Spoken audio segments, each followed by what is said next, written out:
Hello and welcome to Channel Sport this morning. It's great to have you join us again. I am Taya Salam. And I'm Cecilia Omogbe. Thank you for joining us. All right, this is what the show looks like. We're starting off with the Aisha Buhari Cup. Finally, it's upon us, and it's going to start today at the Mobolaji Johnson Arena in Lagos State. And of course, Nigeria and Mali will have the opening game. Fantastic. All right, also on the program, this is a shocker for all Manchester United fans, and Ole Gunnar Solskjaer is saying, look, well, the defeats to young boys actually make the road through the group stage much harder, despite the fact that they spent close to 140 million quid for this season. It was literally men versus boys out there, and interestingly, it was the boys that emerged victorious at the end of 90 minutes plus injury time. Also on spot this morning, still talking about the UEFA Champions League. Barcelona, post-Messi era in the UEFA Champions League, got off to the first possible start. They were trounced by Bayern Munich. Okay, and of course, for the first time, I don't remember the last time when Bayern did not even have a shot. You mean Barca? Yes, Barcelona, yes. Didn't have a shot on target. That's what happened in that game. Completely beaten at home. Oh, dear. Oh, all right, I will start off the show with the big one coming from ITTF, which has to do with Aruna. Yes, that's what we're starting off the show with. Of course, we talk about the UEFA Champions League and Aisha Buhari's tournament later on the program. Starting with this one, Aruna now ranked number 15 in the world. The first time there's an African record, an African is ranked. Incredible, incredible stuff. I mean, who would have ever thought about this 10, 20 years ago that an African I mean, it's been in the top 20 for a while now, but to get to number 15 in the world with all these Chinese players and all of the Asian players that are very good at table tennis, for Quadri to rise to number 15 is a very impressive record. Very impressive. And take about wherever you are today, Aruna Quadri. We saw him at the ITTF African Championships, where he went all the way to the final. Unfortunately, lost to Omar Assar in that one, but he's been super consistent across the years, and that's why he's able to get to this particular number in the latest ITTF rankings, and it's great inspiration for a lot of the African players seeing their fellow guy, you know, rising to this level.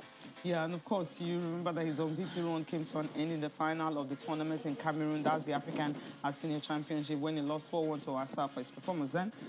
Because of that, he's been able to rank this higher. And also his partnership with the Bode Abiodun won the men's double in Cameroon. And they also went on to win the team's event, which is a really good one for Aruna Quadri and for Nigerian team. Indeed, you can say that again. Not only Aruna Quadri rose in the latest rankings, it must be said as well that Omojide Olatayo also rose in the ranking, as well as Ofyong Edem. So those are Nigeria's top 3 players at the moment. So it's good to see them, you know, being, you know, getting ranked highly in the latest ITTF rankings. Hopefully, the young stars coming up as well, so can take inspiration from what these guys have been able to achieve and aim for the very top. Congratulations to all of our table tennis players right now. Yeah, it's a big one, just rising and rising. Okay, we'll leave table tennis and go straight to the basketball court, where you have the TIGRESS.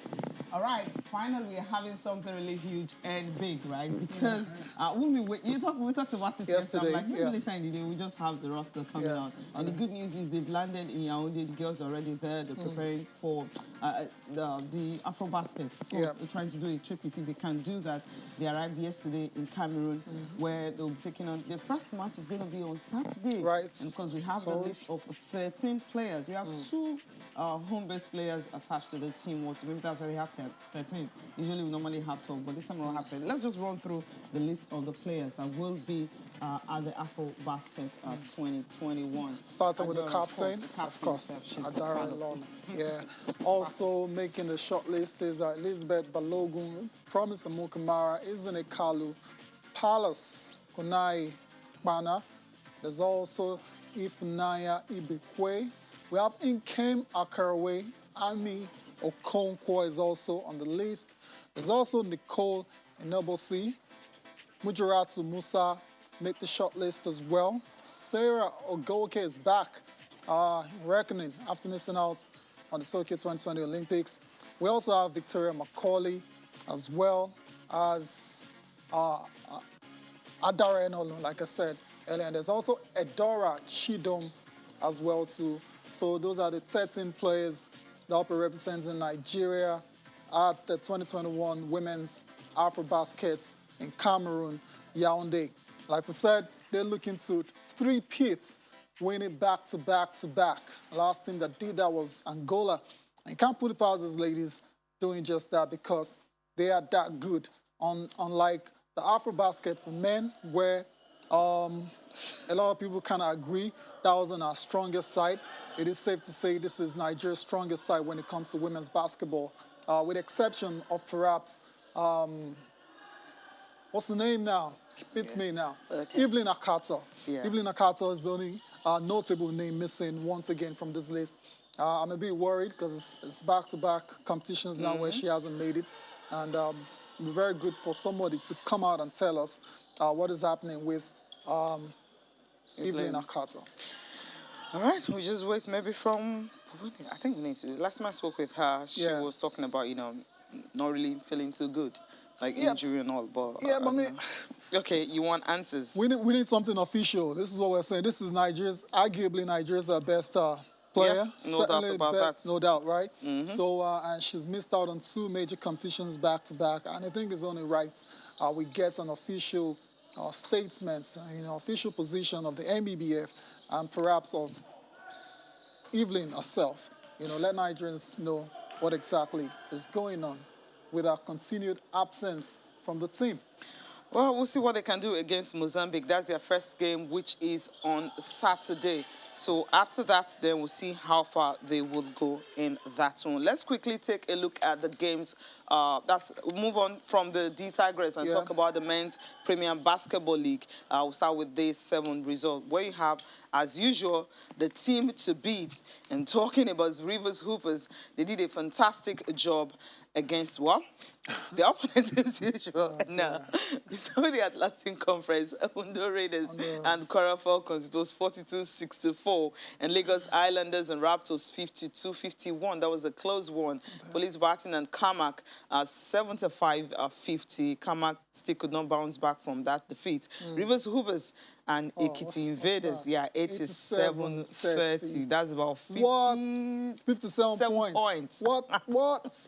Okay. Oh my goodness gracious! These are some seriously incredible scorelines coming from the NBBF Premier Basketball League. And how did that happen? Okay. Involving Rivers Hoopers. They're miles and shoulders from other team. Yeah. Emmanuel Balogun led the team. And others, 3 other players were actually on double digit. He made about 14 points, including 4 3-pointers in the game. You have Buchi Uwanwu had 11 points, Victor Koko, Anthony, and of course, Johnson and Naya. Both of them are making 10 points. It's just names that we know. They were Basketball African League, and so these guys have been fantastic. Invaders put up a good fight, but then they just couldn't do anything, especially when the Kingsmen, they really know how to do. They made about 13 threes, and of course, 10 or 14 from the free throw line. 13 threes. Good fight. That's how good they can be. Good fight. Call City Miners, they also got a win. 61-47 over Lagos Islanders. While in the Savannah Conference, it was the Nigerian Army losing against the Nigerian Customs. I like that battle. 80-41, quite comprehensively beaten. That's the Nigerian Army. Also, the defenders were in action against the Benin Brave. This is more like it 90-83. That's what we want to see. Competitive basketball. Overtime. There you go. Gombe Bulls 88-52 over Reformers. While the Boko Chiefs lost 56-108 against the Kano Pillars. Kano Pillars are one of the favorites for the competition as well. Obviously. And then let's take a look at the games for today, starting with the Atlantic Conference, where you have Kamak and Lagos Raptors will be in action. And Rivers Hoopers and Kwara Falcons, well, they will not be the latest, will also be beaten because they intend to go all through the games unbeaten. Lagos Islanders and Police Barton, Coal City Miners and Ekiti Invaders will also be in action today. All right, Savannah Conference, Boko City Chiefs versus Nigerian Army. Reformers versus Benin Braves. Defenders will take on Nigerian Customs, or the Kano Pillars will battle Gombe Bulls. We'll see if they're able to get a victory. They should get a victory in that one. So that's it for the Nigerian Premier Basketball League. Stay with us. for all of the updates on the show tomorrow. Obviously, and of course, I will not be three in the studio because we have a guest that will be joining us to talk about the Aisha Buhari's Cup. It's starting today, and Nigeria and Mali will kick-start the show. And of course, we'll be joined by Samuel Amedu on the program this morning to have a comprehensive preview of the games that will happen today. Now, Tayo, the Aisha Buhari's Cup, everyone has been talking about it. I mean, it's been coming, and finally is here. I believe the excitement and everything is huge and is big. Yeah, and our guest is champing at the beat Yes. to say a lot about it, actually. Sam Ahmadu. Sam, whenever he's in the studio, yes. we're about to talk women's football, definitely. And Sam, good morning. It's great to have you on the show. Yeah, good morning, Sissy. Good morning, Taya. Great to be part of you guys, and also great to be part of the conversation of what is trending, Aisha Buhari Cup. Yeah, it's really what is trending. And when we're talking about women's football, I mean, we don't have a better person than you to be here in the studio. I mean, you're one of the, I don't know how many, but then just the only one right here in the country that writes women's football, and that's strictly your focus, and that's why you're here in the studio to join us to talk about this one. I mean, before we go into it straightforward, let's just take a look at the fixtures, because it's been rearranged because of, what happened. Sam will be able to explain that better. The technical part of it has to do with the FIFA and the Tier 1, Tier 2, and Tier 3 friendlies and all. So instead of we having a cup, we'll not be having a cup anymore. But let's just take a look at the fixtures of the Aisha Buhari's Cup. But the game for today is Nigeria and Mali, which is the big one, 4 p.m. and it's going to be at Mobolaji Johnson Arena in Onikom. So it's kicking off, and there's a whole lot. So we can, if we can flip over and take a look at all the fixtures, though it's been arranged, because before we're supposed to have Nigeria, Morocco, Mali, but now we're going to have Nigeria and South Africa playing the last game. Sam? That's what it's looking like right now. Yeah. Basically, I think a lot of the adjustment was done, and I think from initial preparation, initial arrangements, they were put in place. We're going to have more like a knockout tournament. But as it stands, based on FIFA's recommendations, that this can be a tournament or a trophy awarding tournament, basically because the type of window we're using, the window in September is the Type 1, and the Type 1 only permits you to play just at most 2 games. And so for the 2 games, you can't do better than that. And again, you are also you must have at least 2 days spacing for those games. So to allow most of these players, especially those from abroad, to have space to recover and at least get in shape, and also avoid possibly taking injury back to their various clubs. So I think basically that's just what happened, and I think that had to come with adjustment. At the same time, I think the teams coming, practically a lot of them were having their foreign-based players who are going to be joining in quite late. They couldn't meet up on 13. So majority of all these foreign-based players were from Europe, and they even had to still play a game on 12th of September, which is on Sunday. So before traveling to Nigeria, and I still know Ghana now still have one of their foreign players still coming in. I think probably she must have arrived now this morning. There's Grace Asantawa. She plays with Ria Batiz and had to come through Turkey and wherever. So it's not been funny, trying to plot to the road. And you see Cameroon came in late yesterday evening with their Cameroonian contingents. And the foreign-based players already got in here on Monday morning. Yes. So you could imagine how it is, and having go through those routes, especially with COVID-19 around the place. So I think it's a bit of an adjustment being done, and very unfortunate we're not going to be having it as much as we desire. But again, I think at this point, it takes nothing off the shine. We're having 6 teams from 5 different regions in Africa. It couldn't have come bigger than this, because I can't remember what tournaments, even the AFCON tournament, don't have as big as it is. You have 1 representative. You only possibly have 1 region overshadowed by a representative. And at this point, we're having all of them converging and at least competing, playing games. And there's nothing short. We had the US Summer Series, and now we're having a replica of it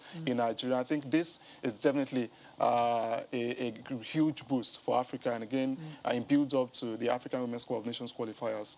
Honestly, I really could have imagined this coming at a better time. And again, for teams involved, top 4 teams in Africa, and so 6, Mali, Morocco, also. They're all in the top 10.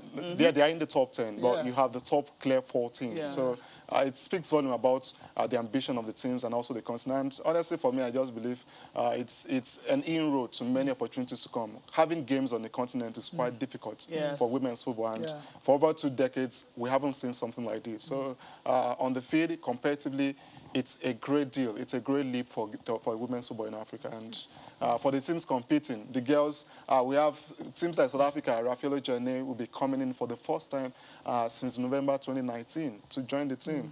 It's been challenging joining her team, and now the AFCON tournament qualifiers around the corner. She'll be privileged with Aisha Buhari to join her team. And you have the biggest stars in the teams.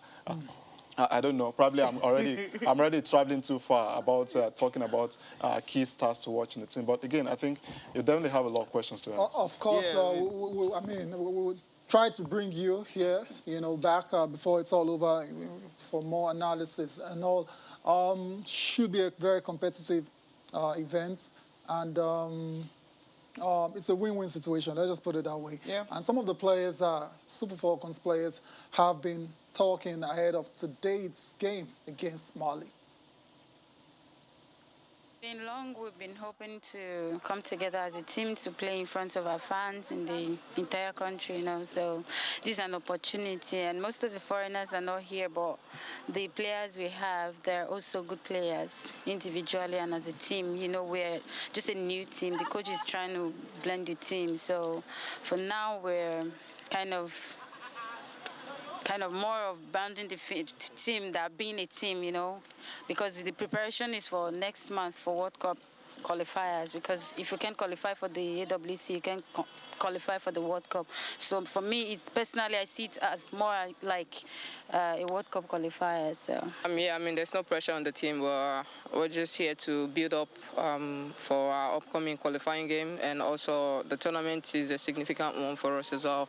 And being the home-based team here, and I feel we're comfortable playing at home, excited to play in front of our own fans again. Obviously, it's been like over 2 years, so it's a great opportunity for us to play some good football and make the people enjoy the game as well. And to be honest with you, I mean, we have great talent in the team. We have a lot of good players on the team, and even if one player is not here, obviously we miss everyone that is not here, that is unable to make the trip. But at the end of the day, we have good players who can actually play in place of them. So the team is in good shape. Well, I think the team we have, the core of the team we've had together now for a couple of camps.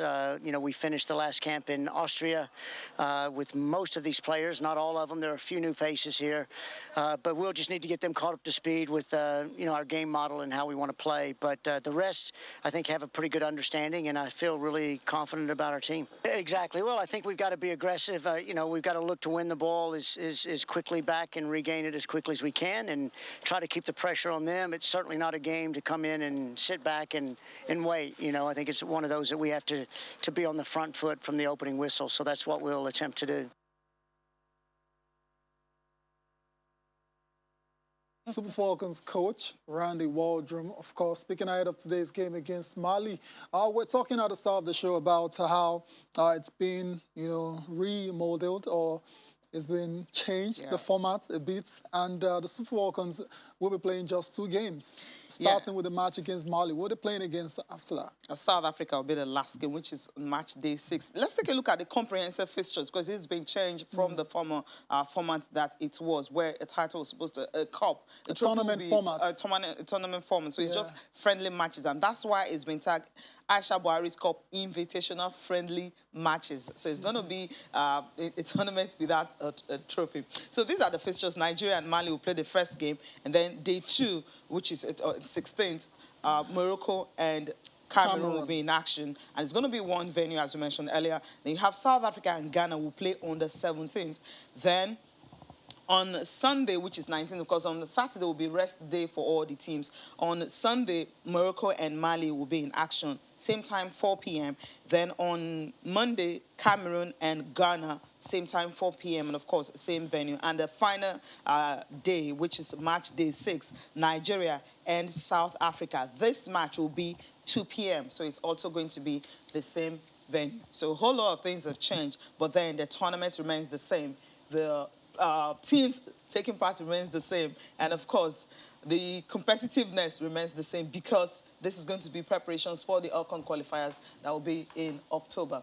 Just find out what's from you, Paulette. Okay, we need to go on a break. Sam is still with us. When we come back, he will just get his final thoughts. And also, we'll just take a trip to CAF Women's Champions League that is starting in November.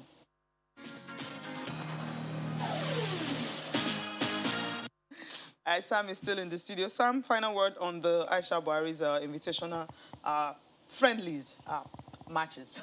Yeah, well, I think it's exciting times for women's football in Africa, and it's just fair to say everyone should stick glued to their screens all over the world. I hope it will be live on various channels and also live stream too, and enjoy the best of women's football in Africa. The stars are here and they are ready to rumble. We can't wait for it. Quickly touch down on Rivers Angels and the intensifying preparations for the CAF Women's Champions League, the very first edition. Rivers Angels, of course, all eyes are on them because of what they've done in Nigeria. Can they conquer Africa?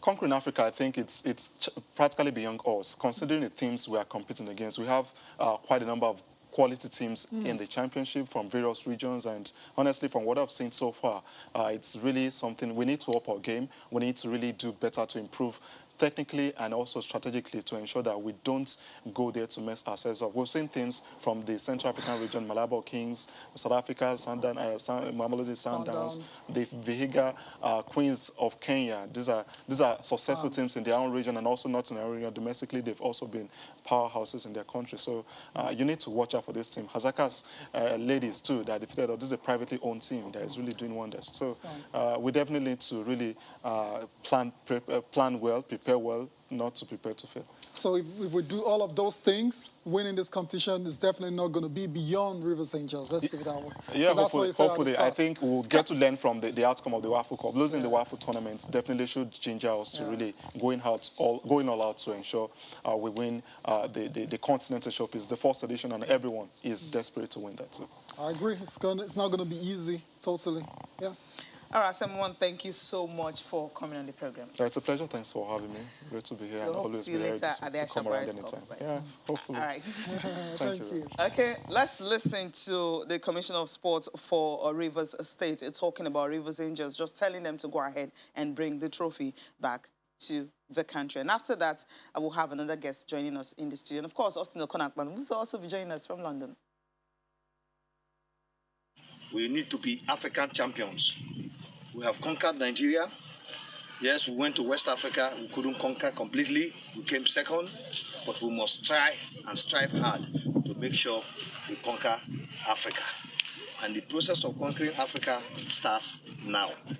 So you must work very hard. I can see you're doing very well in training, but it doesn't end only at the training level. Even when it gets to match situations, you must be very competitive and ready to win. So I wish you girls all the best. Thank you. And I said, let me come and see how you're faring. And in case you have any issues, pass it through your general manager, pass it through the management. We will make sure that we always come to your aid. Thank you. Be it medical, be it welfare, anything you want that you think you're not getting very well, let us know. We will make sure that we support you. Everything that we give to the men, we will give to you. We are gender friendly. There's nothing like men, there's nothing like women. Thank you. You are a state athlete, you are a state athlete. You represent Rivers State, you represent Rivers State.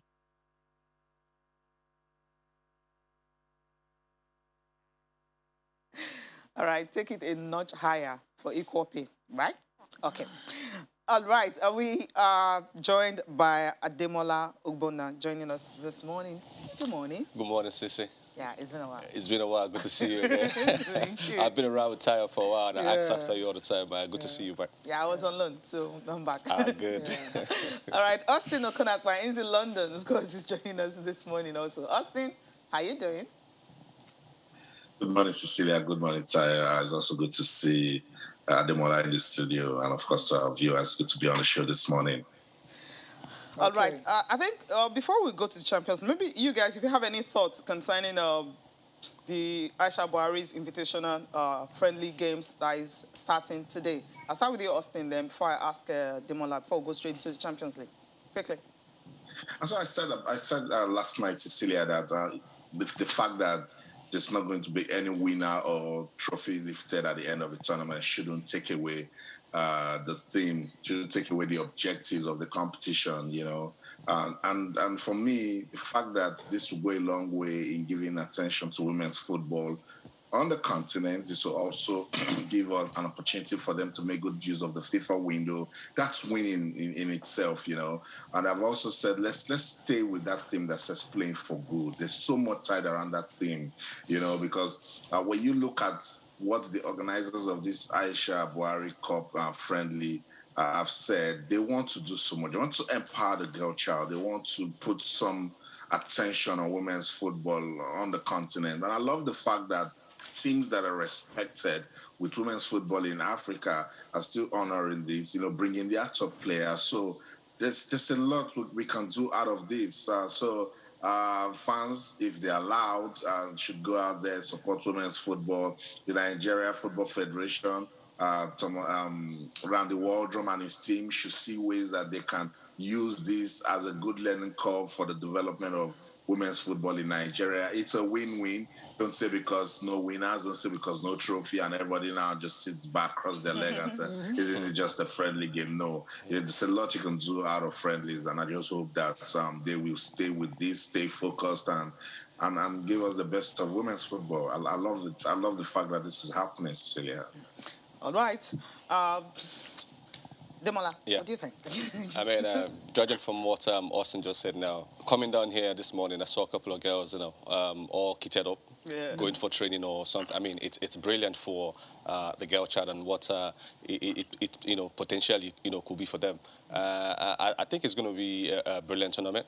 I had team captain, as I said, speaking earlier, that yes, they're missing some of the guys who will be coming through, you know, but then it's good preparation for their own qualifiers as well. And this will show what the coach has been doing over time, see how the team plays. Listening to a couple of sport programs this morning before coming, there were complaints that previous matches, they'll just throw a long ball. That was the former coach anyway. Throw long balls, trying to find a seaside. That's and not then true. What's in there? But then we want to see how, you know, the team... So there were complaints about the style of play of the previous coach, Thomas Dernaby, and how the girls play. Okay, Thomas Dernaby, not all the turn, fine. If it's just that, okay, fine. I thought maybe their style of play generally. That this time around, we want to see cohesiveness. We want to see how, you know, the team plays, how they can, you know, put things together. There's no trophy attached or whatever, but then we want to see, you know, beautiful football. And it's a good thing for our females as well, you know, watching from home. Awesome, indeed. The Aisha Buhari Cup kicks off today. Nigeria versus Mali is the opening match. Stick with us for all of the updates on our show tomorrow. Let's move on with sport this morning and go to the UEFA Champions League and give you all of the results. We have some stunning results for you, none bigger than the young boys are stunning the men from Old Trafford. But before then, let's start in Group E, where Barcelona's post-Messi era in the UEFA Champions League got off to the worst possible start. A 3-0 defeat against Bayern Munich. It was goalless in the other match between Dynamo Kiev and Benfica. Elsewhere, in Group F, the young boys, 2-1 over Manchester United. We'll come back to that game later on. It ended 2-2 between Atalanta and Villarreal. What a game that was, very exciting until the very last second. In Group G, Sevilla versus Salzburg ended 1 apiece. Incredible game of football. 4 penalties in the first half. I've never seen that before. I can't recall it. Definitely not. Anyways, it ended 1 apiece. Lille and Wolfsburg also played a draw, this time goalless. Group H, Romelu Lukaku continues the scoring run for Chelsea in a 1-0 win over Zenit St. Petersburg, while Juve finally got a win for the season, 3-0 over Malmo. Alvaro Morata and Paulo Dybala on targets in that particular game. So let's start off with the big shocker. Yeah, with the shocker. Young boys stunning the old men from Why did they have to have the old to it? But okay, if you want to put things in perspective, The young boys side, they're not exactly young. They're about 25 average age, while United are 29. So, I mean, they're old men. Yeah, the old men. Oh, okay, right. Sissy. When your striker, your top man is 36. 36. I mean, Pogba, Fernandez, and Jadon Sancho. Okay, fine. And Jadon Sancho was later taken out, and of course, he brought in another experienced player. But the point is, United could have won this game. They have it in their hands. Until Wan-Bissaka, I don't know what he smoked. You know, he got a costly card. Right. And of course, after that, you were thinking United, even you playing 10 men against young boys, you should be able to win. Because you look at the front four, not even front three now, the front four that started that game. I mean, I was thinking by first time it should be like 3 goals up because of the array of stars that they started the game with. You should expect United fans to come for Ole Gunnar Solskjaer because they've always been complaining about his game management. In this case, I mean, same ugly sins keep rearing its head with you know, tactics as regards Ole Gunnar. You took Ronaldo out, took Fernandez out, and then you brought a Lingard and a Matic in. I mean, you could have still left Ronaldo there. You know that the guy was still, you know, what you're playing against young boys. This is Manchester United. You spent millions, you know, of dollars, you know, for competition such as this, and then to see them just go out on a whimper like that. Not, you know, in second half, I don't think they had, you know, any shot on goal at all. So ultra defensive. They just went out on a whimper. They went silent. It's not good enough for a team as big as Manchester United and Ole Gunnar Solskjaer. I mean, he has his work cut out going forward. Ole's at the wheel. Yeah, it's been a long time I heard that one. Anyways, before we go to Austin and get his thoughts as well too, let's get a post-match thoughts of Ole Gunnar Solskjaer and Harry Maguire. No, that's football for you at the highest level. Lack of concentration, make a mistake, and you get punished. You get done. We did that last year in Europe. We conceded a very, very, very sloppy, or 2 sloppy counter-attacks against Başakşehir, and we lost that game today. In the last seconds, Jesse just wants to play it safe, and just one misplaced pass, and you've conceded a goal, and then that happens in football. In hindsight, Harry Hindsight is he's a very good player. So of course, Jesse, if he can get that chance again, he'll turn and swivel and boot it the other way. But that's we'll learn from it. He's fortunate that it is the first game of the group, and we have loads of time to bounce back from it. But yeah, of course, discipline is a huge part of football. Harry Maguire and Ole Gunnar Solskjaer, obviously, understandably disappointed after that 2-1 loss against Young Boys in the opening game of the UEFA Champions League. Austin, over to you. After the game, Ole Gunnar Solskjaer has been pretty much defending his tactics, especially in the second half, and the substitutions, taking Ronaldo and Fernandez off and bringing on Matic and Lingard. I think he should be disappointed with that performance. We just listened to him talk about how his team made the same mistake last year and they lost. So it means he hasn't corrected some of those mistakes. Yes, every manager will come out and defend their tactics. And a big team as Manchester United, you would expect that wherever he's coming in as a substitute, should come make the same, you know, should have the same quality as the player coming off, or even make a difference. But Ole and his mentality just beats me. This isn't how you start the UEFA Champions League as Manchester United. This isn't how you start the Champions League as Manchester United, who's got the momentum with the coming of Cristiano Ronaldo. You don't do this, Ole, particularly that is going on and on after that to say, oh, they still have about 5 matches to pick about 10 points or 12 points. Tells you thinks it's still. It tells you he thinks it's coaching Derby County or Millwall. This is Manchester United losing to Young Boys at the start of a big competition, the Champions League, can show you the way out of the door. This sort of club as Manchester United. So I just look at this team yesterday and I said to myself, where did they get it wrong? Scored an early goal. Yes, they lost Wan-Bissaka in the 50th minute. But this is Manchester United. You struggle to analyze this sort of game because even after they lost Aaron Wan-Bissaka, they can still go on to score 1 more goal. Why not? Young Boys leveled in the 66th minute. And Tayo, what beats me was when they lost it in added time. You don't lose such a game and you come out and start trying to defend tactics and start saying this and this and that. You just say you're sorry to the club, to the fans, and then you hope to take it up from there with better performances. No excuses, Ole. No excuses. I totally agree. Let's leave Ole, because we have other teams we want to talk about. Yes, let's leave Ole Gunnar Solskjaer with Manchester United and see what's going to happen, because we have more games to talk about. Now, Chelsea and Zenit St. Petersburg. Chelsea, of course, we know Chelsea, defending champions. All the players have talked about the fact that they're going into the game. They're going into the Champions League to defend the title they won. Let's listen to Thomas Tuchel talking about Lukaku, who came to rescue the team. And then we'll go talk about the Bayern and Barcelona game. It's super hard and super important. It's as easy as that. I mean, you don't find many strikers of that quality. And the guys who are there to score and to really score regularly for their teams are so important, because there are not many goals in football, and the goal changes the whole momentum of the match. Yeah, the performance for Romelu was not easy. We did not create many chances for him. We did not create many deliveries, but he's the type of guy who does not lose confidence and belief, and that's why he's here, and that makes him a world-class striker. World-class player, right? I mean, he was the difference against Zenit St. Petersburg last night. It was, and what a performance by the returning Romelu Lukaku, a towering header. Before then, he had a couple of chances. You know, he bruised and battered with the defensive guys at Zenit. You know, but he came up tops at the end of the day. You know, it just shows the kind of class and the kind of belief he has in himself now. And he have a coach who believes in you, a teammate who supports you. I mean, that's what you get after paying top dollar for top quality striker as Romelu Lukaku. Indeed. Top dollar, 4 in 4. Indeed, yeah. Romelu Lukaku doing the job he's been brought in to do for Chelsea. Winning starts for the Blues in their title defense for the UEFA Champions League. Let's get on with the show now and talk about Barcelona and Bayern.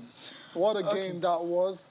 If you see the starting lineups for the two sides, then you would have had a good idea of what was about to happen. Bayern looking world-class, Barca looking very mid and ordinary. And the outcome is not a surprise to anyone. Thomas Müller giving Bayern the lead in that game. 2 additional goals from Robert Lewandowski you know, sealed the expected win for Bayern. I mean, if you ask a lot of Barcelona fans, this is a moment of truth for them, moment of reality. This is a time for them to rebuild. There's no, I mean, no time. There's no point crying over spilt milk. Messi had left. Even when Messi was there, they still succumbed to an 8-2 defeat just over a little over a year ago. True. You know, we know that there's going to be a difference in class and personality of these players coming through. I mean, you look at the bench of the Bayern team, and then you look at the bench for the Barcelona team. They had 4 teenagers coming in for this match. I mean, you always knew that they were in for a whooping. They just hope that it won't be that much. Sad to see, but I'm sure with the returning Aguero and a few other guys who are out, I learned a few guys played through injury yesterday. Jordi Alba, PK is trying to keep a brave face, you know, but I think this is a time for them to rebuild. I think they can still go find the competition. Okay, Austin, go far in the competition, and then that's where you're going to pick it up. Barcelona losing again to Bayern. Yes, I know people are not surprised about that, but then it's awful. 3-0, no shots on goal, which is really not what everyone expected. What do you think about Barcelona this season? Can they go further in the Champions League?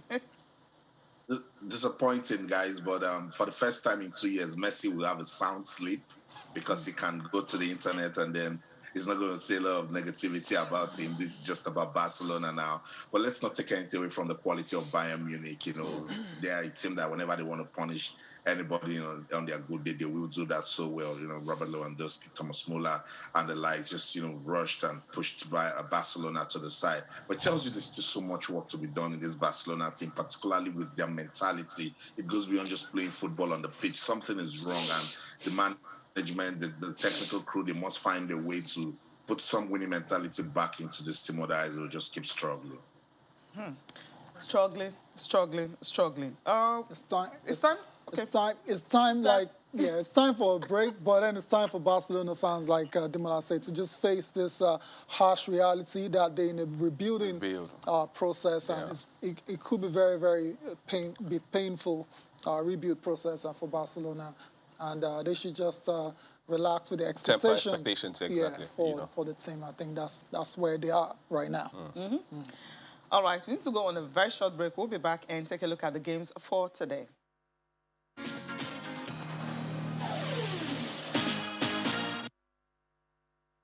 Yeah, let's go for it. It's just a tough group. Come on, we don't have to lie, and we knew that. And Atletico, Porto, usually champion in Portugal, if not then second. So a top team. AC Milan, big history, in the best moment for years. So yeah, that's proper Champions League. So we worked obviously really hard for being part of that, and that's what we get. We are part of Champions League. There's no game where people think about the result or whatever. It's all about getting enough points to get through that group, and we better don't waste time. So we should start with that tomorrow night. Jurgen Klopp ahead of tonight's game against AC Milan. Unfortunately for AC Milan, there's no Zlatan, who's injured and will be missing out on the game at Anfield. In other matches for today in the UEFA Champions League from Groups A to D, we have Club Brugge taking on PSG. Lionel Messi looking to make his debut for PSG in the UEFA Champions League in that one. There's also Man City taking on Leipzig. We'll get to hear from Pep Guardiola later on the show. In Group B, it's Atletico Madrid versus FC Porto, while Liverpool will take on AC Milan. Group C has got Besiktas versus Borussia Dortmund, Sporting Lisbon versus Ajax, while in Group D is FC Sheriff versus Shakhtar Donetsk, while Inter and Real Madrid will face off in the headline fixture for the day. Demola. They know that Inter, Real Madrid, it's going to be really, really interesting. But what I'm looking forward to is the trio of Messi, Neymar, and Mbappe possibly making, against Club Brugge. Against Club Brugge, yeah. Is that not overkill? Why not just wait? Is that not overkill? It's an overkill, but the coach has come out to say that even he, is excited at the fact that, these three guys, there's a possibility they're going to be starting today. Okay. And what a front three that will be. Scary. I feel sorry for Club Brugge already, but then in football, we have seen crazier things happen. You can just get a red card here, a red card there, and then, look at what Man you did. So I hope they will learn. Okay. And they'll just, but I still think that with the kind of come on that PSG has, I think it would be an overkill for them against Club Brugge. Serious overkill. Austin, let's come to you. I mean, games for today, interesting ones, but then all eyes obviously is on Inter Milan and Real Madrid. Yes, we know we have Liverpool who will also be in action today, but of course, Man City. Milan is a good game as well. Liverpool and AC Milan is another game. No Zlatan Ibrahimovic, he will not be in this game because of Achilles injury that he's having. But Inter Milan and of course Real Madrid, then AC Milan and Liverpool. Just give us your thoughts on these two games tonight. I think that's a good tie between AC Milan and Liverpool, and Jurgen Klopp and his team. The way they approach the UEFA Champions League is a different ball game, so they will be coming all out to 100%. Seriousness to get all 3 points and sustain their momentum in the UEFA Champions League.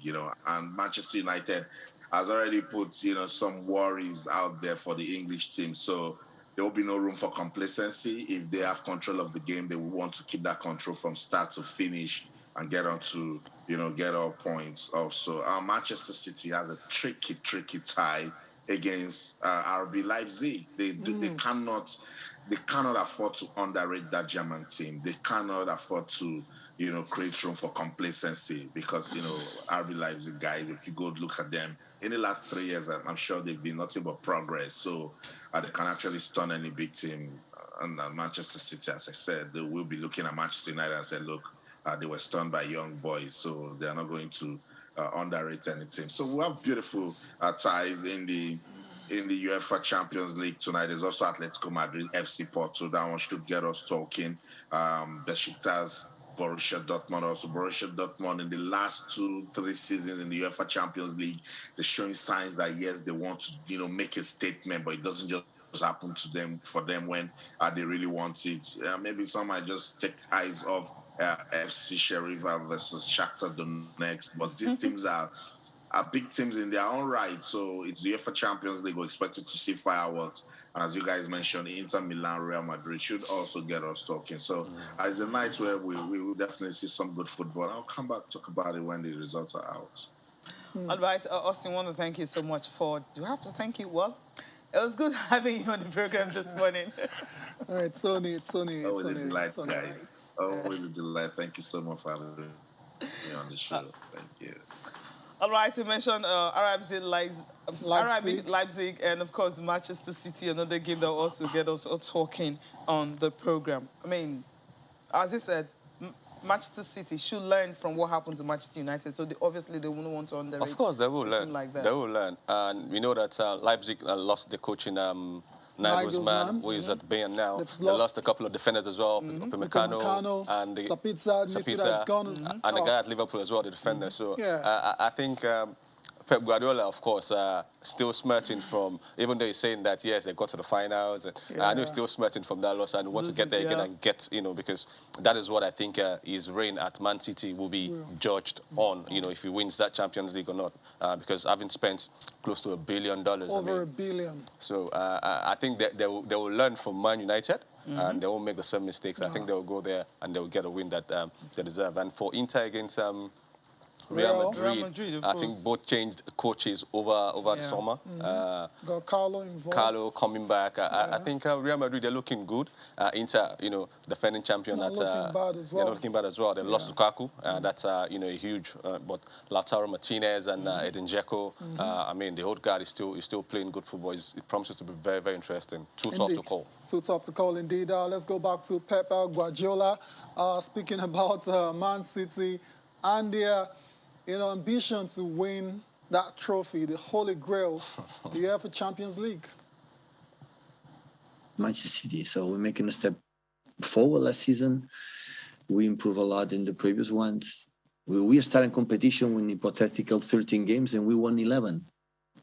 We draw 1 when we play incredibly well in Porto, and the game we draw and we deserve to win. So, and we lost the final. So, and the people can say Manchester City was a failure. Okay, it's your opinion. So it was incredible the achievement we have done last season, playing really well in many of the games, and we lost the final against a good contender. So it's unpredictable, this competition. There are many strong teams. Comparing when I started playing the Champions League in Barcelona, now it's completely different. So there are many strong teams and well prepared and difficult. So the group stage is difficult. Leipzig is always complicated. Pep Guardiola ahead of today's game against RB Leipzig. City, of course, will be looking to go a step further by winning the UEFA Champions League after losing in the final to Chelsea last season. Let's take a look at the papers now before we close the show. Let's start with Complete Sports. Osimhen can become the world's best striker. Eagle Star urged to work on his temperament. That's who's saying that today? I was saying that. It's a quote, so I was saying. Anyways, get the details on Complete Sports. There's also a story on Neville Gary, I believe, saying Wilfred Ndidi is a perfect choice for Manchester United in that DM role. I mean, it is so... I don't know. Why do you think United are not coming for a player like Ndidi in a problem position as such? I think it has to do with the fact that Ndidi, would rather finish his course at Leicester before. I think he must have, because he's running a program there at Leicester. He wouldn't want. Yeah, I think a BSc or a Master's or whatever. So what? He wouldn't want to, the back and forth. Maybe after. Manchester, Leicester, what's the big deal? The guy wants to pursue. The guy wants to pursue a career after football. So if after he's done with the schooling there, fantastic. He can now put in a request and tell his manager or whoever is responsible for his his agent okay, now you can talk to other clubs on my behalf. Because I think, indeed, I mean, no disrespect to Leicester, he will fit in perfectly at Manchester United. They would love to have him there for sure. So who should go out from Manchester? Let them even beat first now. Come on, let's not get carried away. That's what Guy Neville is saying, not me. Guy Neville is saying it. Yeah. Okay. I will always do my job. That's Kelechi Iheanacho is also talking as well. Unfazed by Leicester City's sub role after such a great ending to last year. He's found himself back on the bench. I wonder why. And that's why they're not doing so well. All right, Sporting Life is next, right? Yes. Okay, let's move over to this one. And there's something here. Neymar has an ethical clause in PSG contract. And part of it is it should avoid political or religious controversy. And also it should be courteous and punctual and meet the fans. Interesting. Yeah. Okay, but on the center, that's where you have Iheanacho not bothered about Fox's bench rule. Yeah, also what you have in complete speed. I know Osimhen returns to training, a good one. Obviously, he will be available against Leicester City because he got the waiver. And of course, Falcons, train. Okay, they're facing Mali today. This is what it is. And Ndidi, yes, you also have it. Ndidi could play for Manchester United. So I think since these guys usually have the influence of the field about who coaches the club, because they were really vocal. True. So they should start drumming. They should, They should start it, and then let's see if they can get Ndidi to play for Manchester United. And the final one is Sporting Sun before we leave the studio. You still have Iheanacho just saying he's not bothered by the bench. He is bothered. He is bothered. I'm taking the opposite. Of what he's saying. All right, indeed, it tipped for Man United switch. Okay, this is taking it a step further. And the other one, you have FIFA and CAF president hits Lagos for Aisha Buhari Cup. This is going to be great. FIFA celebrates Olise at 47 years. Betty wishes we're actually going for him. And Mbappe makes contact with Real Madrid. Okay, and Real Madrid can back Mbappe. That's what Haaland is saying. Okay, Coma escapes sack. Okay. For what? For losing to Bayern? Or what? Well, let's see how long he's going to escape that. Ronaldo equals Messi's UCL record. Okay, but then his team lost. That's what is important. Because whatever record is equaling last night, they were all... Casillas record. Appearance record. Yes. Appearance record. 177, right? Yes. 177.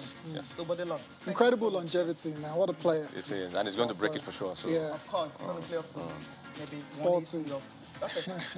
Thank you so much for coming on the program. Thank you for having me, Cece. Thank you for having me, Tyre. Appreciate your time, Demola. Thank you very much. Thank you guys for watching as well. Enjoy the rest of your day.